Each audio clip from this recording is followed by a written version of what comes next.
Hello, hi. எல்லாரும் எப்படி இருக்கீங்க?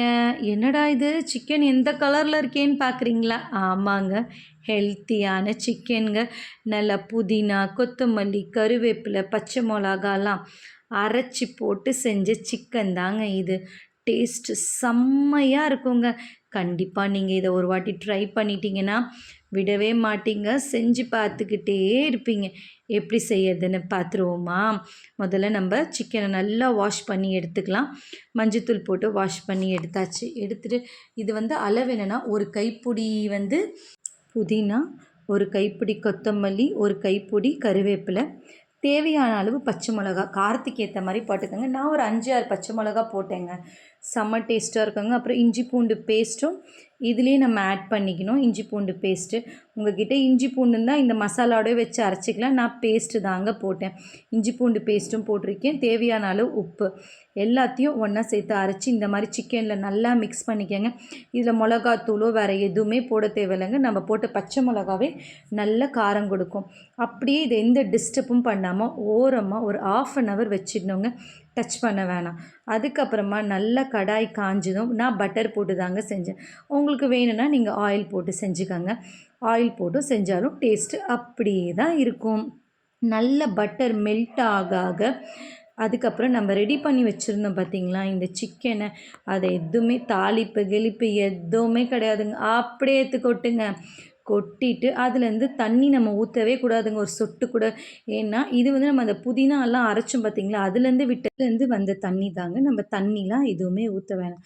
அப்படியே இதை நல்லாவே இது பண்ணிவிட்டு நல்லா ஒரு வாட்டிக்கு 2 வாட்டி நல்லாவே கலரணுங்க. நல்லா கலரி மூடி போட்டு வச்சு எடுத்தாலே போதும். நான் எப்போவுமே சமைக்கும் போது கிச்சனுக்குள்ளேயெல்லாம் நிற்க மாட்டேங்க.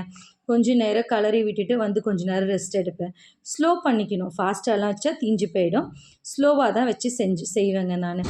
நல்லா இதானதும் நல்லா மூடி போட்டு வச்சுட்டு கொஞ்ச நேரம் நம்ம ஓப்பன் பண்ணி பார்த்தோன்னா நம்ம போட்ட சிக்கன் அந்த மசாலாலேருந்து தானாகவே தண்ணி விட்டு வெளியே வருங்க.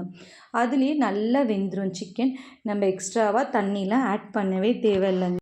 ஏன்னா சிக்கன்லேருந்தே தண்ணி வந்துகிட்டே இருக்கும். நம்ம இதே மாதிரி மூடி போட்டு வச்சு வேக வச்சு எடுத்தாலே நம்ம சிக்கன் ஆல்மோஸ்ட் ரெடி ஆகிடுங்க. இப்போ நல்லாவே சிக்கன் வெந்துருச்சுங்க. இதுக்கப்புறம் நான் என்ன பண்ண போகிறேன், ஸ்டவ்வை நல்லா பெருசாக வச்சு சிம்மில் இருக்கிறது இல்லாமல் நல்லா ஃபுல்லாகவே ஸ்டவ் நல்லா பெருசாக ஆன் பண்ணி வச்சுட்டு அதே மாதிரி செஞ்சால் இந்த அளவுக்கு ட்ரை ஆகிடுங்க. ஆனால் நம்ம பெருசாக வச்சதும் மூடி போடக்கூடாது, ஓப்பன் பண்ணி தான் விட்டு செய்யணும். நல்லா சிக்கனை நல்லா கலரி எடுத்து பார்த்தா டேஸ்ட்டு செம்மையாக இருக்குங்க. பசங்க நார்மலாக நம்ம கொத்தமல்லி, புதினா, கருவேப்பிலாம் சாப்பாட்டில் இருந்தால் கூட எடுத்து போட்டுருவாங்க. இது சாட் மசாலாங்க. லாஸ்ட்டாக இறக்கிறதுக்கு முன்னாடி கொஞ்சம் சாட் மசாலா போட்டு இறக்குனா செம்ம டேஸ்ட்டாக இருக்குங்க. இது ஆப்ஷனல் தான், உங்களுக்கு வேணும்னா ட்ரை பண்ணுங்கள். ஆனால் டேஸ்ட்டு செம்மையாக இருக்குங்க. இதை போடும்போது இந்த புளிப்பு சுவை இன்னும் அதிகமாக இருக்கும், டேஸ்ட்டும் நல்லாயிருக்கும். பசங்க நார்மலாக இதெல்லாம் சாப்பிட மாட்டாங்க. நம்ம கருவேப்பிலை சட்னியும் கொத்தமல்லி சட்னி, புதினா சட்னி கூட பசங்க சாப்பிடாதுங்க. ஆனால் இந்த மாதிரி சிக்கனில் செஞ்சு கொடுக்கும்போது நல்லாவே சாப்பிடுவாங்க. ரொம்ப ஹெல்த்தியானதுங்க. கருவேப்பிலை, புதினா, கொத்தமல்லியில் இருக்கிற சத்து வேறு எந்த காய்கறிலையும் இல்லைன்னு தான் சொல்லணும். கருவேப்பிலையில் அவ்வளோ நல்ல குணங்கள்லாம் இருக்குது. இந்த மாதிரி குழந்தைங்களுக்கு ஹெல்த்தியாக அதே நேரத்தில் டேஸ்ட்டாகவும் செஞ்சு கொடுங்க. ஹோட்டலெல்லாம் அடிச்சுட்டு போய்டுங்க டேஸ்ட்டு. நம்ம கையால் நம்ம பசங்களுக்கு ஆரோக்கியமாக டேஸ்ட்டாக ஹெல்த்தியாக செஞ்சு தரதை விட வேறு என்ன தாங்க இருக்குது. அதுக்கு தான் நம்மெல்லாம் சூப்பர் மாமாக இருக்கிறோம். இந்த மாதிரி செஞ்சு கொடுத்து பாருங்கள், வேணும்னு கேட்பாங்க. இதே மாதிரி நம்ம சேனலில் நிறைய வீடியோஸ் போடுறேன், தொடர்ந்து சப்போர்ட் பண்ணுங்கள். நன்றி.